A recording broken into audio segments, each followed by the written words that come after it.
Muchas gracias y buenas noches con todos y con todas. La verdad es que, yo acepté con gusto este desafío, pero la verdad no sabía en qué me metía, porque fíjense ustedes, me dicen, prepara algo sobre retos globales y respuestas complejas. Si a ustedes les piden eso, ¿qué hacen, no? ¿Por dónde empezar? ¿Cómo articular? ¿Cómo organizar la presentación? En fin. Pero por otro lado, bueno, pues frente a eso uno trata de estudiar, trata de analizar, y a mí me ha ayudado bastante para, ante esta propuesta, hacer una propuesta que esperemos les guste.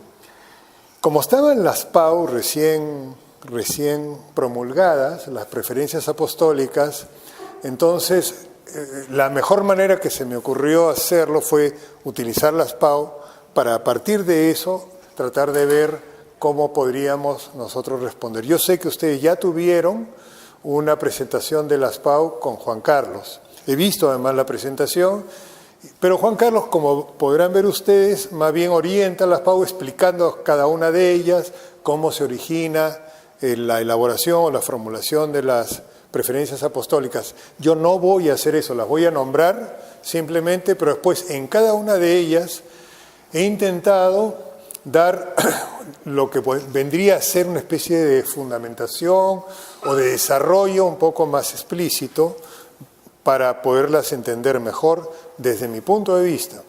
Y aprovechando bastante el material que yo doy en mi curso de Teología de la Ruiz, como podrán ver ustedes ahora. Entonces, ¿cuáles son las PAU? Son las 4, ustedes las conocen ya, no las voy a volver a repetir. Vamos a comenzar con la primera, pero veo yo que no hay manera de centrar esto. ¿Puedes centrarlo un poquito? Ahí está. Fíjense que la primera, voy a ir presentando cada una de ellas, 1, 2, 3, 4, en cada una de ellas me voy a detener un poco. Voy a presentar un material que no voy a explicar del todo en todo momento porque se las voy a dejar acá para que ustedes la puedan después recoger o copiar a través de un USB, en fin. Pero sí voy a tratar de decir lo que contienen para que a la hora de volverlas a revisar ustedes sepan qué pueden encontrar, aunque no desarrolle todo de todas, porque si no va a ser muy largo. ¿De acuerdo? En todo caso, después, en la hora de las preguntas, podemos volver sobre alguna de ellas que a ustedes les haya interesado más. Entonces, la primera dice, mostrar el camino hacia Dios mediante los ejercicios espirituales y el discernimiento. Pero lo primero que nos encontramos es, ¿qué Dios? Mostrar el camino hacia Dios.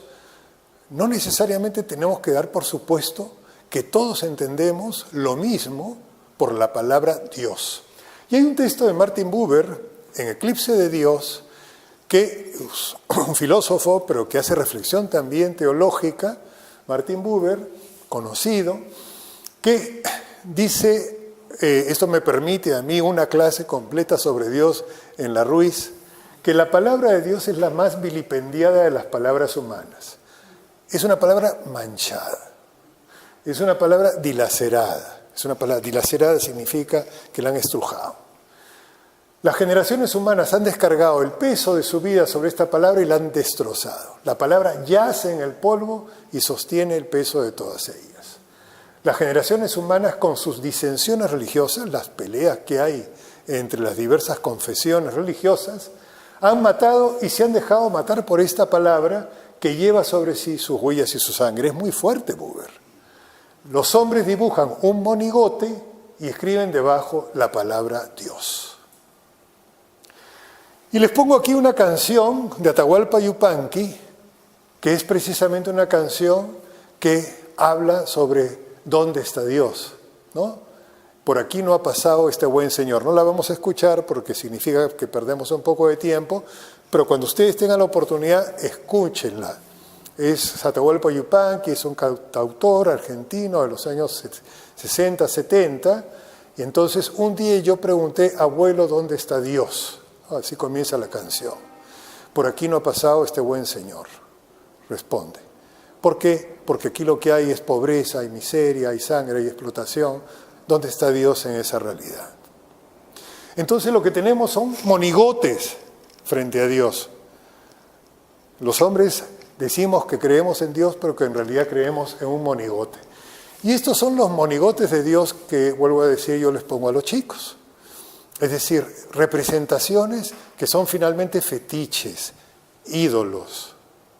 El Dios justiciero, castigador, atizador del temor. Arguedas tiene una excelente explicación de esto en sus libros, ¿no? De cómo es que hay un Dios representado o expresado muchas veces, incluso hasta por la catequesis nuestra, que lo que hace es fomentar una imagen de Dios que da temor, que da miedo, que reprime. Si te portas mal, Dios te va a castigar, ¿no? Desde chiquito ya aprendemos que esa es la imagen de Dios que tenemos en la cabeza.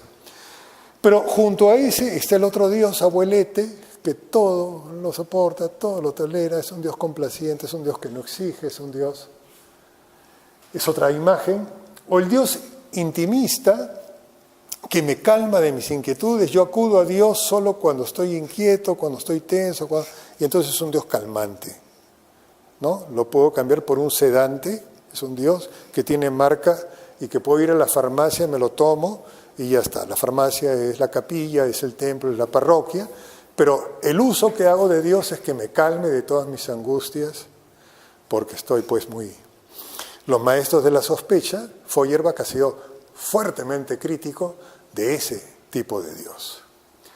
O el Dios ideológico, que me sirve para justificar mis intereses. Entonces yo uso la religión en, por ejemplo, defensa o en ataque a la ideología de género. ¿No? Con mis hijos no te metas, es una expresión clarísima de cómo yo puedo usar la religión en función de mi ideología. La ideología la tienen ellos, no el género. La ideología la tienen metida, pero lo que hacen es utilizar Dios y la religión en función de sus propios intereses de grupo, de familia o económicos, porque reciben mucha plata de parte de movimientos internacionales que lo que quieren es precisamente, bueno, pues ahí está otra vez un monigote de Dios. O el Dios mercader, ¿no? Eso le digo a los chicos cuando, por ejemplo, voy a ese Dios, por favor, mira, te ofrezco todo con tal de pasar mi examen. O sea, yo puedo negociar con ese Dios, pacto con Él, estoy dispuesto a entregar mi vida por ti, pero por favor que no caiga en trica, porque me expulsan de la universidad, se ríen, claro, ¿no? Porque efectivamente se sienten inmediatamente reconocidos en esa falsa imagen de Dios, el Dios con el que pacto, ¿no? El Dios con el que puedo... O el Dios de la sacristía, que vale, pero en el recinto sagrado, ¿no? El Dios que no tiene nada que ver en mi vida personal, ni por supuesto en mi vida pública, simplemente me sirve para tenerlo bien enclaustrado el día domingo de 9 a 10 que voy a misa, y ahí se acabó mi compromiso con Dios, y todas las demás horas y días de la semana, Dios no existe para mí. Ahí hago lo que quiera, con la empleada doméstica, con mis obreros, si es que tengo obreros, en fin. Es el Dios que no tiene nada que ver con el día a día. O el Dios irrelevante, ¿no? Bueno, puede ser que exista, pero total, a mí no me dice nada. Es indiferente. Paso de ese Dios, dicen los españoles. Soy un pasota, no me...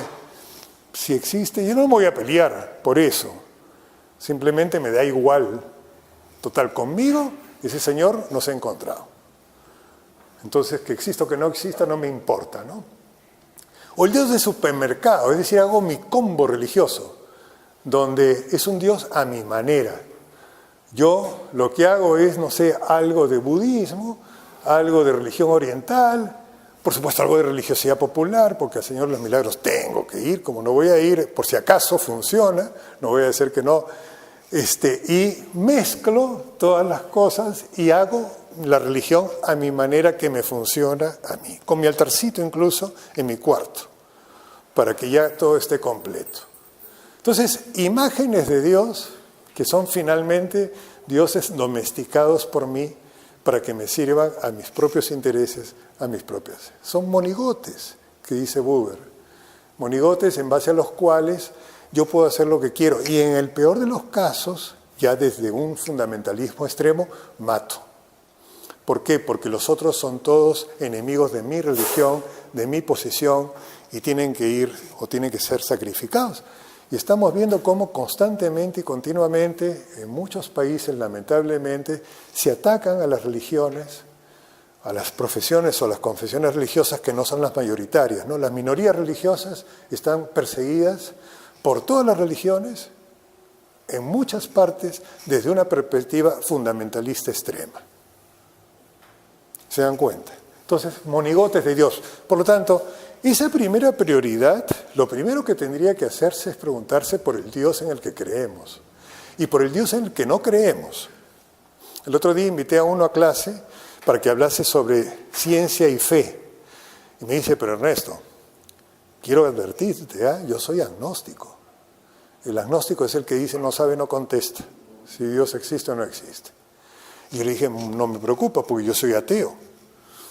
Soy ateo de muchísimos dioses en los que la gente cree, o sea que si tú eres agnóstico, yo por lo menos soy ateo, o sea que no te... y soy el profesor de teología, o sea que... Bueno, estos son los monigotes de Dios. Hay un estudio de la Católica, muy reciente, es del año 2017, fines del 2017, en donde es interesante porque te da una muestra de cómo es que la gente se expresa respecto de la religión. Hay un 89% de peruanos que se consideran creyentes, pero la mayor parte de esos 89 se consideran solo algo religiosos. O sea, mi fe sí, yo creo en Dios, pero a la hora de practicarlo, eso ya no es lo mismo, ¿no? Entonces, el 75% se consideran católicos, el 13.5% evangélicos, el 6.5% de otras religiones, ha subido bastante, y el 4.4% son creyentes sin religión. Yo creo, pero no creo en esta religión, no creo en la iglesia, sino creo en un Dios que es una fuerza, que en eso creo, ¿no? Entonces, dice también esa encuesta que hay más católicos entre los afrodescendientes que entre los quechos y mestizos, que tienen más una población evangélica. Y cuando se le pregunta por qué sentido tiene la religión, en todos los casos tiene que ver más bien con el sentido de la vida en este mundo, porque la otra alternativa es, me vale la religión para explicarme el más allá. No, también tiene que ver con el más acá, y tiene una dimensión ética fuerte la religión, porque se trata de hacer el bien a los demás, ¿no?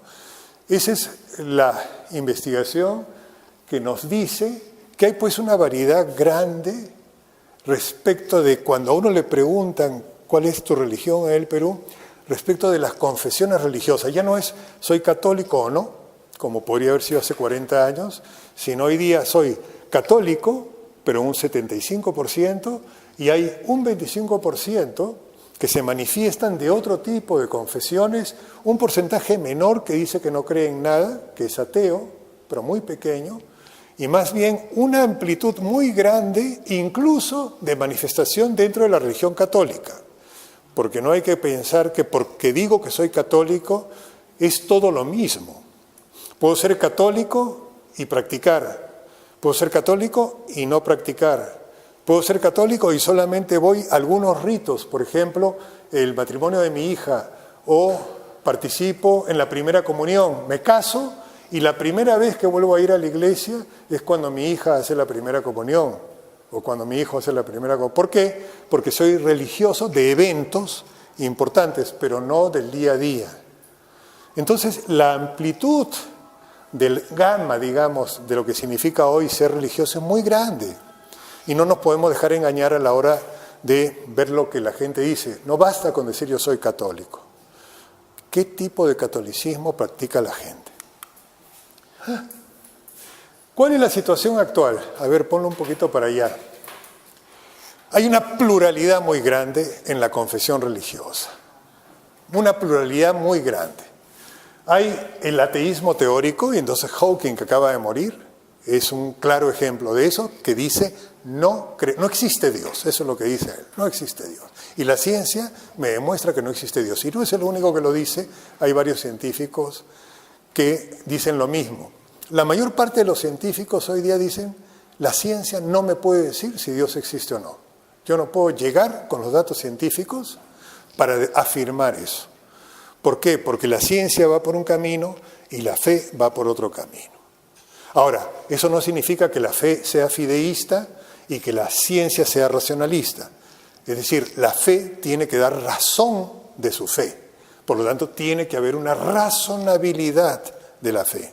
Pero no necesariamente me lo da la ciencia, y mucho menos la ciencia experimental. Este chico que nos hablaba de ciencia es experto en neutrinos. ¿Qué es eso? Es una buena pregunta. Los neutrinos son es el componente más pequeño de los átomos.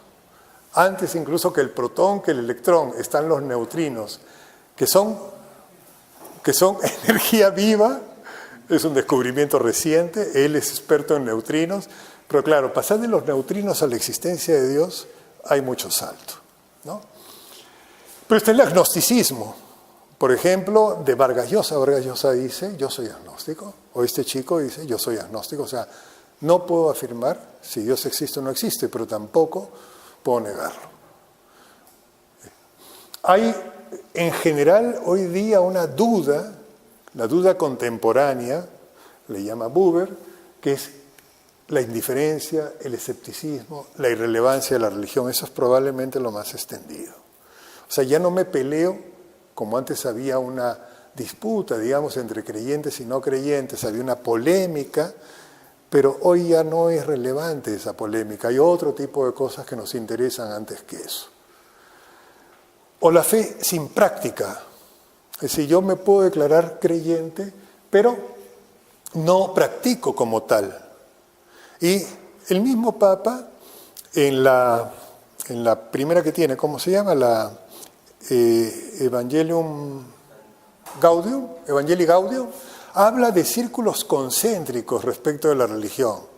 Es decir, hay grupos que están mucho más comprometidos y participan en comunidades cristianas o en parroquias, pero después hay otros círculos que van poco a poco alejándose. Por eso él habla de los alejados y por eso habla de que hay que ir a las periferias de la fe. ¿Por qué? Porque hay gente que se ha ido desmarcando muchas veces de la religión y de la iglesia y que están alejados de ese núcleo central, digamos. ¿Por qué? Porque por diversas experiencias que pueden haber tenido se han ido fuera. Entonces, ¿cómo llegar a aquellos que se fueron? O cómo, como dice Strothmann, que me parece muy, muy, muy interesante, nosotros tenemos una paternidad irresponsable en la Iglesia Católica. ¿Por qué? Porque bautizamos chicos, bautizamos niños en un gran porcentaje que después no vamos a poder acompañar, porque no tenemos los recursos para ellos. Entonces, ¿cómo hacer posible que aquellos que bautizamos, o sea, los estamos incorporando a la Iglesia, pero después los dejamos sueltos, a ellos y a sus padres? Porque no hay manera de acompañar en catequesis, digamos, de maduración de la fe. Y uno se encuentra muchas veces con adultos, yo lo veo en mis compañeros de promoción del colegio, que es un colegio jesuita, católico por tanto, que viven su fe como cuando salieron del colegio en quinto de media. No hubo ningún proceso de reflexión sobre su fe después. Tú los encuentras, ahora cumplimos 50 años de salida de promoción, y tú dices, cuando escuchas hablar de qué significa la religión para ellos, este está todavía en quinto de media. No maduró. La fe religiosa vinculada a experiencias significativas, por ejemplo, los ejercicios espirituales, que es una experiencia significativa, que te mueve, ahora lo vamos a ver, de modo tal que te impacta. Y la religiosidad popular es un fenómeno muy interesante, porque, en fin, el Papa tiene mucho que decir sobre eso, supone una integración entre la fe cristiana y la cultura que hace que la fe se haya hecho cultura. Cuando uno ve una procesión, no es solamente un acto privado religioso, sino que es un acto masivo, popular, que ya se inscribió como parte de la identidad cultural. O sea, peruano que está en el exterior, peruano del Señor de los Milagros. Y necesitas un arraigo de identidad, el Señor de los Milagros es un signo de identidad peruana, no solamente religiosa, sino peruana. Y es casi en todos los lugares donde yo he estado, me he encontrado con fieles del Señor de los Milagros o con peruanos que que celebran la fiesta del Señor de los Milagros y que me han pedido que les celebre la fiesta. ¿Por qué? Porque forma parte de la identidad nacional. Es casi como la selección de fútbol. O sea, hay cosas que son ya identitarias, ¿no? Y la religiosidad popular es una de ellas. Y ahí tenemos que trabajar muchísimo, porque hay de todo. Hay de todo. En fin, ¿qué es lo que hay que, a mi modo de ver, preocuparnos en términos religiosos? No es tanto la sociedad secular a la que se refiere la ASPAO, que también nos interesa, pero no es el único desafío. El desafío son todos estos. Y sobre todo la polarización en el fundamentalismo. A mí lo que más me preocupa es lo que decía Buber, es decir, que la religión sea motivo de conflicto entre las personas al punto de que las personas maten por ello. Eso es lo que más preocupa. Por lo tanto, frente a la propuesta fundamentalista, nuestra propuesta es la del diálogo interreligioso. No existe otra propuesta que la de aceptar la pluralidad de confesiones religiosas, pero para entrar en diálogo. Y en diálogo, que son 3 diálogos. La oración compartida, Asís, por ejemplo, fue muy importante. Juan Pablo II llamó a todas las confesiones a Asís para orar juntos, cada uno a su Dios, pero todos juntos. Después, la acción por la justicia, es decir, nos unimos. Hoy día hay una vigilia del grupo de diálogo interreligioso, justamente para poder orar juntos por la creación. Todas las religiones, en eso nos sentimos iguales y comprometidos. Solo después viene la búsqueda común teológica. Pero si comenzamos con esto nos vamos a pelear. En cambio, si comenzamos con la oración en común y con la lucha por los derechos humanos o por la creación, entonces podemos comenzar a hablar sobre el diálogo interreligioso. El otro día yo tuve en mi clase a un rabino judío hablando sobre el judaísmo y el diálogo interreligioso visto desde el judaísmo, Guillermo Bronstein. Él decía, comenzando su clase, esto que estamos haciendo hoy no hubiera sido posible antes del Vaticano II. Hubiera sido imposible que en una universidad católica pudiera hablar un rabino judío. Es decir, hemos avanzado siglos en el diálogo interreligioso en 50 años. Y me parece que es muy importante esto de González Carvajal. Desde cualquier pertenencia religiosa es necesario el diálogo en actitud de búsqueda conjunta del mundo que Dios ha soñado. La cruda realidad es que hoy creyentes, indiferentes y ateos peleamos en ingenio para protegernos de Dios. Todos queremos que Dios no entre mucho en nuestras vidas, porque puede ser demasiado desafiante. Y ahí todos nos parecemos. Bueno, esto lo pueden después ver, son las religiones abrahámicas, las religiones dármicas. Básicamente las religiones abrahámicas, el número que está ahí, tiene que ver con las religiones del libro, que son 3, las monoteístas, ¿no? Judaísmo, cristianismo y el islam. Entonces vean ustedes cómo se distribuyen. Es todo aquello del comercio de hace como 2 años o 3. Pueden, cuando tengan oportunidad, dedicarle, lo tienen ahí. Ejercicios espirituales. No sé por qué no ha salido acá. Pero en fin, son 4. Son expresiones de Ignacio que vienen a decir, no veo en esta vida otro medio de pagar mi deuda de gratitud, sino haciendo que haga durante un mes los ejercicios espirituales. Es decir, lo más o lo mejor que la compañía puede dar a la gente son los ejercicios espirituales. Podríamos, no quisiéramos, ¿no? Pero podríamos dejar de lado todos los demás apostolados, todos los demás ministerios, las escuelas, las universidades, los centros sociales, las parroquias. Pero lo que no podemos dejar nunca de lado son los ejercicios espirituales. ¿Por qué? Porque son un terremoto interior. Y esa es una frase del padre Kolbenbach. Son una experiencia que San Ignacio inició para ayudar a otras personas a encontrarse con un Dios que no está mudo y que no vive distante, allá arriba en el cielo. Lo propio del judeocristianismo no es decir que Dios existe. Lo propio del judeocristianismo es decir que Dios se comunica contigo, que Dios te habla. Eso es lo propio, que Dios tiene una relación personal con cada uno de nosotros. Que Dios existe lo dicen las religiones, todas. Por eso son religiones.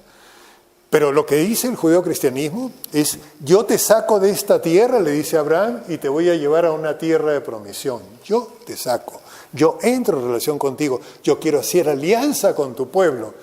Y la palabra, en definitiva, es Jesús. Jesús es Dabar, Jesús es Logos, Jesús es comunicación de Dios con nosotros. Es la máxima comunicación, en carne y hueso. Entonces lo propio es, yo me quiero comunicar contigo, yo quiero hablarte a ti. Yo, como dicen los profetas, me quiero dirigir a tu corazón. En mis manos te tengo tatuado, dice Isaías. ¿Por qué? Porque te quiero. Tú eres como la niña de mis ojos. Todas son expresiones proféticas, ¿no? ¿Por qué? Porque eso es lo propio del judeocristianismo. Y eso es lo que hacen los ejercicios espirituales. Es decir, no está mudo porque quiere hablarte a ti. Es un encuentro fuerte, vivo, personal, que compromete a quien sigue generosamente esa gimnasia espiritual, así le llama Kolbenbach. ¿Qué son los ejercicios? Una gimnasia espiritual, porque así como hay ejercicios físicos, también los hay espirituales, gimnasia espiritual, y que lo lleva a entender y a experimentar que Jesús resucitado nos llama, o sea, no solamente me habla, sino me llama a colaborar con la misión que Él tuvo, a anunciar la buena noticia. Los ejercicios espirituales son un benéfico terremoto interior. Y los peruanos sabemos lo que son los terremotos. No nos lo van a contar. Es decir, nos movilizan fuertemente, nos sacan de nuestras casillas, de nuestras certezas, hasta de nuestras creencias, y nos mandan a un mundo nuevo que no conocíamos, que no nos lanzan, ¿no? O sea, por eso le tenemos miedo, porque siempre nosotros queremos quedarnos donde estamos. No queremos exponernos a cambios muy bruscos. Nos da miedo el cambio. Pero esos son los ejercicios. Bueno, ahí, esa es una foto del Papa con nosotros, y lo que viene a decir en esta frase, que después la pueden leer, es que jesuitas, ustedes tienen que discernir y enseñar a la gente a discernir. Lo propio es ejercicios espirituales, oración y discernimiento. Ese es el máximo servicio, no se les pide más, señores. Eso es lo que nos dijo. ¿Con qué hagan eso? Mira, check-in. Han hecho bien, 20 para cada uno de ustedes. Pero háganlo bien. B, caminar junto a los pobres. Uy, Dios mío. Los descartados del mundo, los vulnerados en su dignidad, en una misión de reconciliación y de justicia. Van viendo, ¿no?, lo que pretendo hacer con cada una de ellas. O sea, profundizar en ese desafío que me han dado de retos globales, ¿no? No me detengo en un sector específico ni en un país específico. Trato de captar un poco cuál es el reto de cada una de las preferencias. Esta es los pobres. Bueno, aquí les muestro cuadros respecto del modo como es que cada vez más la riqueza se ha ido siendo más desigual, se ha concentrado cada vez en menos personas, en menos grupos de población. El que nosotros vivamos mejor respecto de los años 70, 80, 90, años difíciles y crudos y críticos en el país, no significa que haya disminuido la desigualdad. Al contrario, la desigualdad ha aumentado más. Y el problema entonces aquí es que, lo que ya decía Medellín y después Puebla, ¿no?, que hay, y Pablo VI, es decir, hay pobres cada vez más pobres porque hay ricos cada vez más ricos. O sea, es una correlación. No es que los pobres van por un lado y los ricos por el otro. No, no, no. Es que hay pobreza porque hay riqueza. Es una relación entre ellas, ¿no? Corrupción, esto ya lo deben haber visto con Eduardo, o sea, simplemente les dejo, pero esta carátula es significativa. A mí me parece genial, ¿no?, quien la diseñó, porque todos quedaron realmente en los 20 años de democracia, todos quedaron metidos en la corrupción. Y los descartados del mundo. Miren, esta es una carta muy reciente del padre Sosa, es del 24 de mayo, es decir, de hace un mes, sobre el Servicio Jesuita de Refugiados. El Servicio Jesuita de Refugiados va a cumplir ahora un jubileo que no recuerdo cuánto es, por ahí lo debe decir, pero es una cosa que se le ocurrió al padre Arrupe en el año 80, o sea que estamos en el 2020, va a cumplir 40 años, ¿no es cierto? 40. Bueno, ¿por qué? Porque veía la situación de los que se escapaban de la península indochina en botes, eran los boat people, la gente de los botes. Y eso le impresionó tanto que dijo la compañía, tiene algo que hacer. Fíjense ustedes, ¿eh?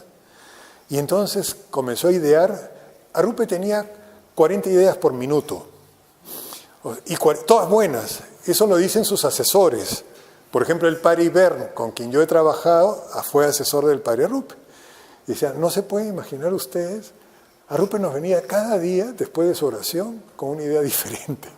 Teníamos que contenerlo, porque no hubiéramos podido hacer todo lo que él desearía o hubiera deseado para el mundo. Es un hombre que tenía una visión impresionante, ¿no? Él dice, el astronauta Lowell, el astronauta que fue a la Luna, le regaló una foto de la Tierra vista desde el espacio. Y él decía, así tiene que ser nuestra mirada. Tiene que ser por un lado encarnada, pero por otro lado global. Después hemos hablado de glocal, ¿no? Local, global. Él no se le ocurrió eso, es una expresión siguiente, pero ya veía que para poder realmente atender a los problemas globales, porque somos un mundo complejo, había que tener la visión de conjunto. Y por eso esa foto que le regaló este astronauta le hizo pensar esa situación. Y él mismo dijo, creemos una organización que se llama Servicio Jesuita de Refugiados, porque eso es lo que está pasando. Esta gente, para poder atender a ellos. Y después resulta que hubo que atender también a los que estaban en los campos de refugiados, ¿no? Porque hay refugiados en todas partes, en el mundo. Entonces la compañía tiene que estar con ellos. Y así después los migrantes, ya no solamente los refugiados. Y hoy tenemos servicios jesuitas de refugiados e inmigrantes aquí mismo, atendiendo a los venezolanos que están escapando de su país porque ahí no pueden quedarse. Bueno, padre Arrupe que ve y que tiene la visión de conjunto, y estos son los descartados del mundo. Para crear una economía más humana, esta foto ganó un premio. Esta foto ganó un premio. Es un niño que se está muriendo y aquí está este cernícalo esperando que se muera para comérselo. Es terrible, pero este es el fruto de una economía inhumana, no humana. Y entonces Oxfam dice, es posible diseñar otro tipo de economía que parta no de la ganancia, sino de las necesidades humanas. Es posible, pero hay que proponérselo. Y por eso el Papa ha convocado el 1 de mayo del 2019, también hace muy poco, un encuentro en Asís para el próximo año a los jóvenes economistas del mundo para comenzar a formular una economía humana. Los ha llamado, es decir, vengan todos aquellos a Asís, es decir, a donde Francisco ejerció su ministerio, para ver cómo podemos pensar una economía alternativa. No puede ser posible que la única que haya es esta neoliberal, tecnocrática, que nos está llevando a la perdición, porque por el puro consumo estamos depredando lo único que tenemos, que es el planeta Tierra, como lo vamos a ver después. Entonces, ni hablar. Y ha llamado a los jóvenes economistas para eso. ¿En qué consiste la misión? Porque acuérdense que dentro de la formulación de la PAU, a ver si está otra vez aquí, ahí está, una misión de reconciliación y de justicia. Se trata, frente a los descartados, los vulnerados, etc., misión de reconciliación. A mí siempre me gustó este esquema de Gustavo Gutiérrez, de Teología de la Liberación. Me van a decir que soy setentero y todo lo demás, pero creo yo, y Mateo no sé si estará de acuerdo conmigo, que hay ahí una expresión importante de qué significa trabajar por la misión integral, que es liberación integral. Y él habla de 3 niveles de liberación. La liberación económica, social y política es el primer nivel. La formación de un nuevo hombre, una nueva mujer, en ese entonces, sobre todo a raíz de la inspiración del Che, eso se tenía como más trabajado. Y finalmente la liberación del pecado y la entrada de todos los hombres en comunión plena con Dios y con los demás, ¿no? 3 niveles. Y en esos 3 niveles de liberación ya no es cuestión de si yo soy creyente o no creyente. Yo soy creyente en el tercer nivel, porque es la fe que me da a los creyentes el último horizonte de sentido. A mí mi fe me dice que podemos liberarnos del pecado, que podemos librarnos de la muerte, porque hay una resurrección. Para el no creyente tal vez eso no le signifique mucho, pero eso no significa que yo no pueda trabajar con el no creyente o con el creyente en otras religiones, porque hay otros 2 niveles en donde yo sí trabajo con él. Primero, en la acción política, que nos permite la liberación económica social, y segundo, en la utopía, que es un proyecto de un nuevo hombre y una nueva mujer, de una nueva persona, en donde podamos tener otro tipo de relaciones. Entonces la misión es integral, la liberación es integral, y no es solamente de unos católicos o creyentes, eso es un nivel, sino que es convocante a todas las personas que tenemos un mismo objetivo común. El sueño del rey temporal, digamos, en términos ignacianos, ¿no? Vulnerados en su dignidad. Miren, aquí les coloco 2 filminas que yo creo que merecen verse con tranquilidad. Esto pertenece a este teólogo chileno, que tiene apellido alemán, pero es chileno, Carlos Chickendans. Es un artículo que está publicado en Teología y Vida de este año, 2019, en donde él trabaja 3 textos importantes que son resultado de comisiones gubernamentales o eclesiales sobre los temas de abuso sexual en la Iglesia. Abuso sexual en la Iglesia. ¿Por qué? Porque la Paus II habla de los vulnerados en su dignidad. Y cuando habla de los vulnerados en su dignidad, está pensando en todos aquellos que han sido abusados por la Iglesia o por hombres de Iglesia. Entonces aquí nos dicen, en esos estudios, son 3 estudios, uno en Alemania, otro en Estados Unidos y otro en Australia. El más fuerte es el de Australia, son 3 estudios, donde nos hablan de cuál es el número total de sacerdotes, en este caso en Estados Unidos, desde el 50 hasta el 2002, que han sido denunciados por algún tipo de acto abusivo. Son 4.392 de un total de 109.694, es el 4%, ¿no?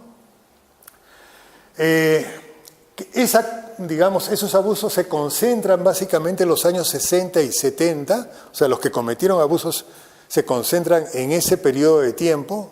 Antes hay pocas estadísticas, o sea, no sabemos si había menos o más. Lo que no tenemos son estadísticas, pero cuando comenzamos a tenerlos, entonces vemos que 60s y 70s hay muchas denuncias y después han ido bajando las denuncias. No han desaparecido del todo, pero han ido bajando. Nos dice que hay un elemento que ha sido permanente, o sea, que ha ido subiendo y bajando, y que no tiene que ver pues con cosas que vienen de atrás, como el celibato. O sea, si ha habido momentos de punta y momentos de baja, significa que esto no tiene que ver con algo que es permanente, como es el hecho de que los sacerdotes sean célibes. La explicación del abuso no está o no reside en esa causa. Hay que buscarla en otro tipo de causas. ¿Y qué cosa es lo que dice Chickendans, o los informes? Si hay que buscar alguna respuesta a por qué ocurrieron esos abusos, hay que encontrarla en el clericalismo. Por eso es que el Papa se mete tanto contra el clericalismo, porque el clericalismo es el abuso de poder eclesial. Eso es lo que es el clericalismo, fomentado por los clérigos y por los laicos, por los dos. Es decir, aquellos que creen que la palabra del clérigo es la palabra de Dios y que no le discuten, o que no le corrigen, o que no le observan, aquellos laicos están cayendo en el mismo clericalismo. Y claro, clérigo que se cree dueño de todo puede cometer este tipo de abusos. Esto es manipulación de conciencia, abuso sexual, en fin. ¿Qué dicen los de Australia? Que esto es tan grave que es un problema de salud pública. Es decir, que ha sido tan fuerte que hay que trabajar esto ya no solamente desde la Iglesia, sino desde el Estado. El Estado tiene derecho a intervenir. ¿Por qué? Porque es un problema de salud pública, es decir, de la sociedad, no solamente de la Iglesia. Entonces, hay que trabajar por una sociedad saludable y hay que desterrar todas aquellas prácticas no saludables. Y por lo tanto, de lo que se intenta es ver cómo eso se trabaja. Ahora, ¿eso qué significa? Significa que hay dos campos donde hay que trabajar.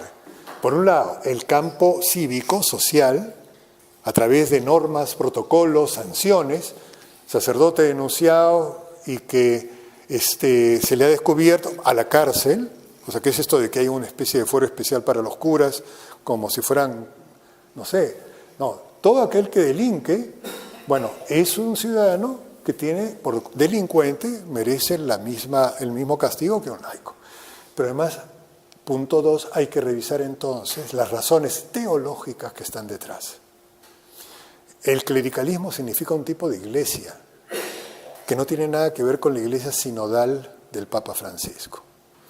Por eso es tan importante lo de la iglesia sinodal y esa iglesia de comunión y participación, porque no es la iglesia de arriba para abajo, como si fuera una pirámide donde arriba está el Papa y los obispos y abajo los pobres laicos, sino es una iglesia comunión y participación en donde somos sínodo. Todos caminamos juntos, cada uno desde su estado particular. Esa idea de iglesia sinodal nos permitiría trabajar teológicamente este tipo de temas de abuso. Entonces, esta PAU lo que nos está alimentando es precisamente ese tipo de elementos. Paso a la tercera PAU. ¿Me están siguiendo? Sí, ¿no? Uy, que estoy consciente de que voy rápido. Estoy bien. Gracias. Tercero, acompañar a los jóvenes en su futuro esperanzador. Esto es lo que dice la PAU y además tenemos la suerte de que han habido 3 acontecimientos muy seguidos en relación a los jóvenes. La Asamblea Sinodal del 2018 con un texto por primera vez, un texto de la Asamblea. Segundo, el Encuentro Mundial de la Juventud en Panamá. Y tercero, la Christus Vivit, que es la exhortación apostólica postsinodal. O sea, del sínodo han surgido 2 textos. El texto del mismo sínodo, que incluso publica las votaciones de cada apartado, uno puede ver qué tuvo mayor votación y qué tuvo menos votación, y lo que el Papa escribe después del sínodo. Por lo tanto, yo les recomiendo que para esta preferencia acudan a esos textos, porque me parece que son tremendamente útiles. Aquí les pongo, futuro esperanzador, sí, miren cómo está la cosa en América Latina. O sea, el empleo juvenil, no solamente en el Perú, en América Latina, según datos de la OIT, o sea, la Organización Internacional del Trabajo, es que los jóvenes no tienen trabajo. Los jóvenes en toda América Latina, unos países más, Uruguay, Chile tal vez, pero en la mayor parte de los países no. Y los estudios superiores han crecido el número de personas que van a las universidades en el Perú y en la mayor parte de los países. ¿Por qué? Porque hay lo que se llama el bono demográfico. Es decir, estamos viviendo un momento en que tenemos el resultado de un crecimiento de la población que en este momento está en edad de ir a las universidades. ¿Por qué creen ustedes que hay tantas universidades? Porque es un buen negocio. ¿Y por qué es un buen negocio? Porque estamos viviendo ese bono, y ese bono va a durar todavía unos 10 o 15 años más. En 15 años las universidades con fines de lucro van a comenzar a irse a otro tipo de mercado porque comenzarán a bajar el número de estudiantes. ¿Por qué? Porque la población en edad estudiantil va a disminuir. Pero ahora que hay un bono demográfico, que hay un crecimiento así tipo rombo, ahí están, por supuesto, tratando de pescar la mayor cantidad de gente, sobre todo la de con fines de lucro, porque para ellos es ganancia.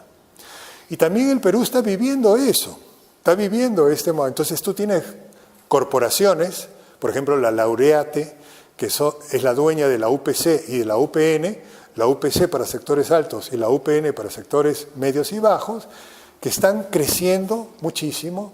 ¿Por qué? Porque gastan muy poco en docencia. Ellos no tienen docentes, tienen facilitadores, porque todos los módulos les vienen de las grandes corporaciones, por lo tanto el profesor no tiene que preparar clase, ya le viene dada, él simplemente la tiene que dictar. ¿Se dan cuenta? Entonces yo te pago y las investigaciones las compro. No las produzco, sino que las compro. Entonces es un tipo de universidad corporativa que va dejando de ser universidad en el sentido que conocemos la universitas tradicional, que es el espacio de la docencia, del acompañamiento integral y de la investigación. Eso no hay más para este tipo de concepción universitaria. Entonces, ¿qué pasa? Que es un tipo de calidad universitaria. Bueno, por un lado, algunas ni se preocupan de la calidad, porque la UPC y la UPN al menos se preocupan de dar algo de calidad. Otras tipo Telesup, ya han visto ustedes el resultado. La Garcilaso probablemente te la cierren también. A las peruanas nadie quiere contratar a alguien que salga de Alas Peruanas. Y recién el mercado peruano comienza a deslindar entre las licenciadas y las no licenciadas. ¿Por qué? Porque últimamente es lo que se ha venido dando. Ahora ya no vale igual un título salido de una universidad licenciada que de una no licenciada. La gente comienza a averiguar, oye, ¿tu universidad se ha licenciado? No, bueno, gracias, chao. Pero es un paso siguiente, es un paso segundo. No hay mayor número de gente que está en las universidades, pero eso no significa que todas las opciones sean de calidad y que además no todos terminan, ¿no? Hay un porcentaje de gente que comienza y fuertemente y desertan en el camino. Yo el otro día tenía la ceremonia de graduación y le decía a los chicos, miren, ustedes tienen suerte porque han hecho una carrera en una universidad licenciada y además han llegado al final, están egresando. Y eso no es lo común. Son 1 de cada 5 que participan o que están, 1 de cada 5 jóvenes que están entrando a los estudios universitarios en el país. Y tener esas herramientas, les digo, les da mucho poder, mucho poder. Ustedes tienen más herramientas que 4 jóvenes de su edad. ¿Qué van a hacer con ese poder? Esa es la pregunta que tienen que hacerse. ¿Para quién va a ir ese poder? ¿Para beneficiar a los más pobres o para beneficiarse ustedes y sus bolsillos? Bueno, estos son datos del INEI, del censo 2017, que tiene que ver con los jóvenes que hay de 15 a 29 años. Fíjense, el 17% no estudia ni trabaja, son los ninis, ¿no? Ni estudia ni trabaja. Es casi 1 de cada 5. Casi el 20% del país. 60% de jóvenes que abandonan sus estudios se dedican a trabajar, sí, pero en la informalidad. Hay 70% de peruanos trabajando en la informalidad en el país, 70%. Solo 30%, grosso modo, trabajan en lo formal.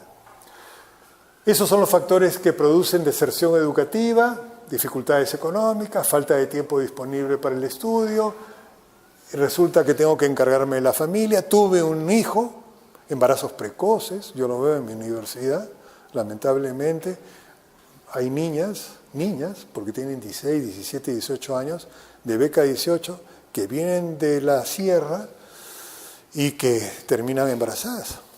Entonces, claro, tienen que cuidar a su niñito. A los 17, 18 años se truncó su carrera universitaria. Hay, bueno, por supuesto, muchos que estudian y trabajan. O sea, la mayor parte de la gente, por lo menos de la universidad en donde yo estoy, está trabajando a la vez que estudia. Son pocos los que se dedican solamente a estudiar. Y hay un porcentaje que proyecta después finalizar sus estudios universitarios, pero poco lo consiguen.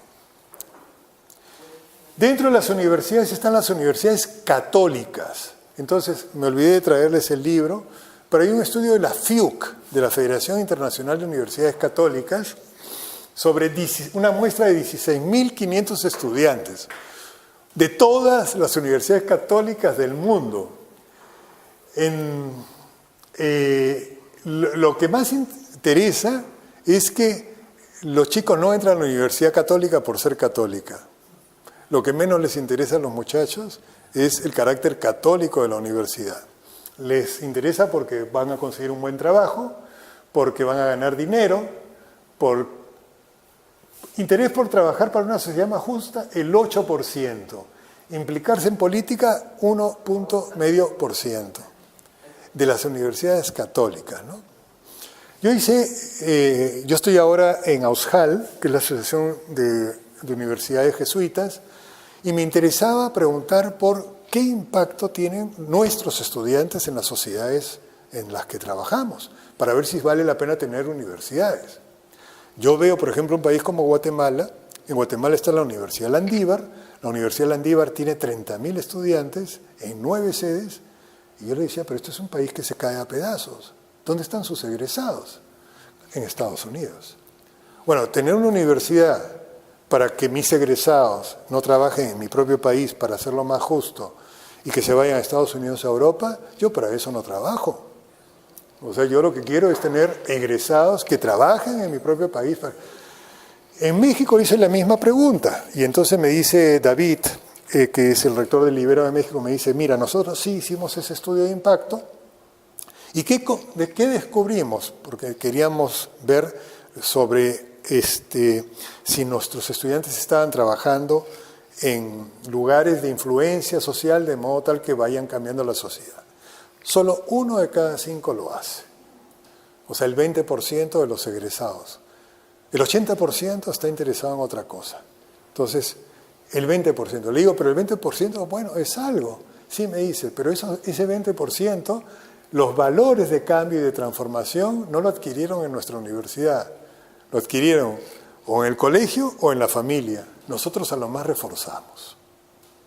Y es verdad. Por eso es que yo creo en el continuo educativo.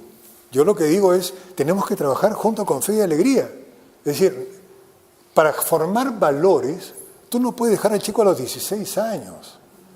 O sea, por supuesto en alianza con los padres y con la familia. O sea, el lugar donde se forman los valores es la familia. El colegio ayuda. Pero a los 16 años todavía los muchachos no han terminado de formar un valor. Por eso que necesitan 4 o 5 años más. Yo creo que la universidad tiene que trabajar en relación con la familia y con el colegio, en ese continuo educativo para que a los 23 años, que es cuando sale ya el universitario, por lo menos hayan consolidado 3 o 4 valores que son con los que yo voy a ir a trabajar por la sociedad. Entonces, para mí, la alianza con Fe y Alegría o con los colegios jesuitas tiene que ser central. Yo no puedo hacer un trabajo por el colegio y después por la universidad, no. Tengo que hacer un trabajo continuo. ¿Por qué? Para poder fortalecer lo más posible la formación axiológica. Si no, lo que voy a tener es una mano de obra un poco más calificada para el mercado de trabajo. Pero eso yo no quiero. ¿Me explico? Bueno, esto es el esquema de la Christus Vivit. Les recomiendo que la lean. Me encantan los 2 últimos capítulos, que es sobre la vocación y el discernimiento. El Papa escribe para jóvenes en el lenguaje lo más juvenil posible. Quien quiera encontrar aquí un tratado teológico sobre la juventud se va a decepcionar, porque no es eso lo que pretende. Pretende hablarle a los jóvenes sobre la importancia de Jesús amigo, ¿no? La amistad es un elemento clave en esta exhortación apostólica. Y entonces, yo les recomiendo, porque me parece que hay una buena, para acercarnos a los jóvenes es interesante eso. Finalmente, esto último, 5 minutos, con esto terminamos, porque ustedes ya tuvieron una cosa así con Pacho. Y entonces, ¿qué les digo que hay acá? Que vivimos en uno de los países más megadiversos del mundo. Algún científico inglés dijo alguna vez que si tuviera que desaparecer todo el planeta, el país que habría que salvar es el Perú, por la cantidad de variedad que tiene a nivel de animales, a nivel de plantas, Entonces, vivimos en un país que no sabe, es como la comida peruana. Solamente nos hemos enterado que era buena cuando otros nos la valoran. Siempre la hemos comido, siempre nos ha gustado el cevichito. Y sin embargo, no consideramos que esto era tan bueno. Pero cuando otros nos han dicho, oye, qué rico que es, qué bueno, incluso vienen solamente para comer, es que decimos, oye, bueno, igualito tiene que ser con nuestra megadiversidad. Tenemos que sentirnos muy orgullosos del país que tenemos, no podemos destrozarlo. De la cultura que tenemos, de las manifestaciones culturales que tenemos. A mí, por ejemplo, me encantaba, cuando estaba en Jarpa con Mateo, ir viendo cómo cada comunidad tenía una expresión cultural diferente, y tenía un baile distinto, y tenía un sombrerito diferente. O sea, es que cada comunidad en el mismo valle es distinta, y se identifican así. Entonces tú vas descubriendo que la diversidad es un gran valor. Poco a poco, ojalá que los peruanos encontremos eso como un valor del cual nos permita que todos aprendamos. La Laudato Si ya la conocen ustedes. ¿Qué cosa es lo que dice la Laudato? Estos son los problemas globales actuales.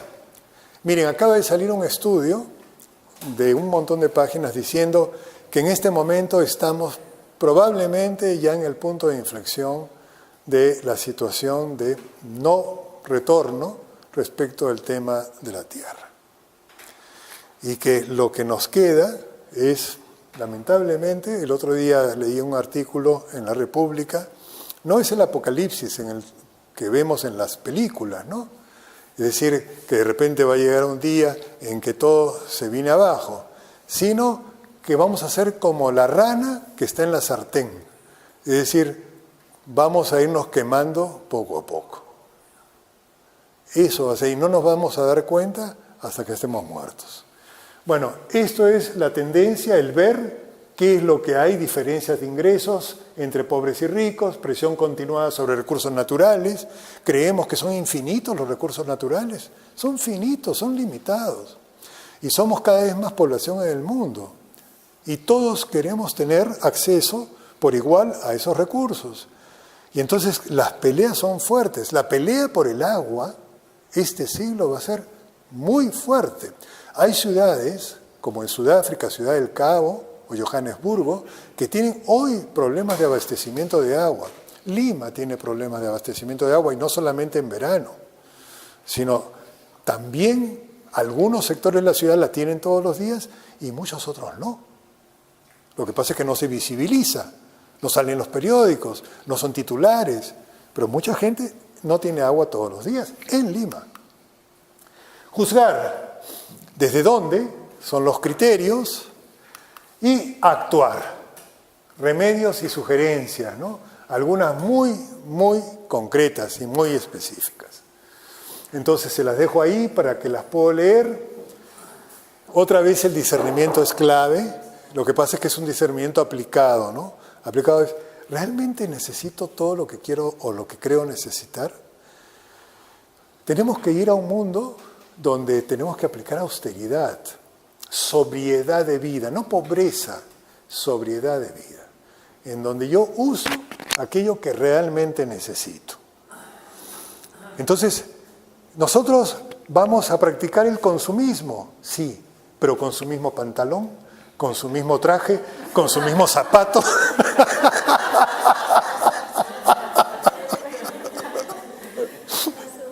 O sea, ser capaces de decir, no quiero todo porque la moda me lo dice, sino quiero lo que necesito. No necesito más para poder vivir y para poder ser feliz. O sea, la felicidad no está hecha de cosas, está hecha de sentido de vida, de aquello que me planifica y dice, por esto yo vivo, y no son cosas, esto lo puedo dejar y no me pasa nada.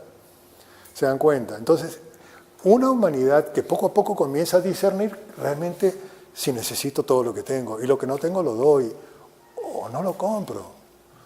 Y, por supuesto, reduce, las 3 R, reduce, recicla y reusa, sin H, es decir, vuelve a usar todo lo que no necesites. Chomsky, los pueblos indígenas están salvando al planeta de un desastre ambiental. Ponlo ahí, por favor, centrado. Y con esto vamos terminando, porque quiero hacerles ver un videíto final, ya con eso concluir. Pero miren, esto me parece genial, para que ustedes valoren, para que valoremos el rol que están cumpliendo los pueblos indígenas. Nos están salvando. Están peleando por todos nosotros y no nos damos cuenta, porque ellos están intentando que no se deprede más el ambiente, pero eso produce mártires. Hay mártires del medio ambiente hoy por hoy, hay mártires. Y Latinoamérica es la región más golpeada por asesinatos de ecologistas. Solo en el 2015 se han registrado en América Latina. 50 en Brasil, 26 en Colombia, 12 en el Perú. O sea, se mata a los ecologistas, se mata a los defensores del medio ambiente. Hoy día hay un nuevo martirologio. Antes era por la justicia social, ahora es por la defensa del medio ambiente. Y hay que comenzar a visibilizar los mártires. Decirles solamente que esto nos prepara para el sínodo de octubre, un sínodo especial para la Amazonía, que cuando ingresen tienen aquí el link del instrumento en Laboris que ha salido hace 3 días. Esto es muy actual. Esto es ya